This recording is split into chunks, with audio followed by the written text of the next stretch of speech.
Today we are here at the Kisumu Agricultural Society of Kenya National Show.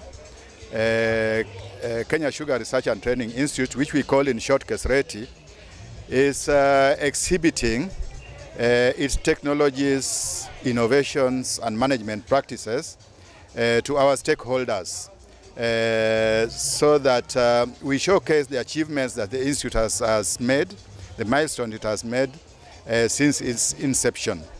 And key among them are the sugarcane varieties that we are displaying today. And those sugarcane varieties are basically early maturing, high yielding, high sucrose content, and most of them are tolerant to the common cane diseases. Now, these varieties are important to us because they have been carefully selected to grow in the various agroecological zones in the sugar belt.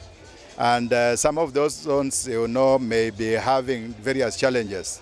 And especially where you get that sugarcane varieties mature late, then our varieties are able to do that, to mature earlier. The uptake, I must confess, has been low.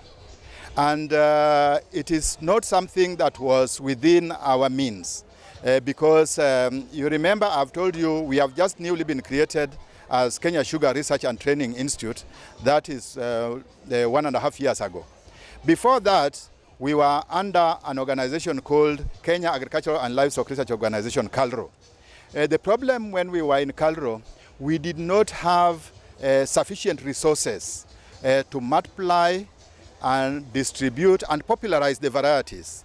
So, but that has now changed because that funding model, when we were in KALRO, was in such a way that there was no money for research and operations.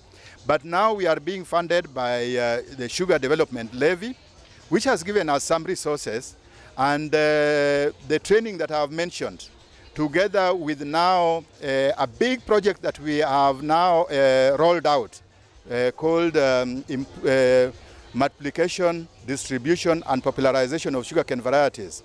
Together with the Kenya Sugar Board, we are going to increase the production or the adoption of these varieties from the current level of 10% area covered under cane to 30% in 3 years.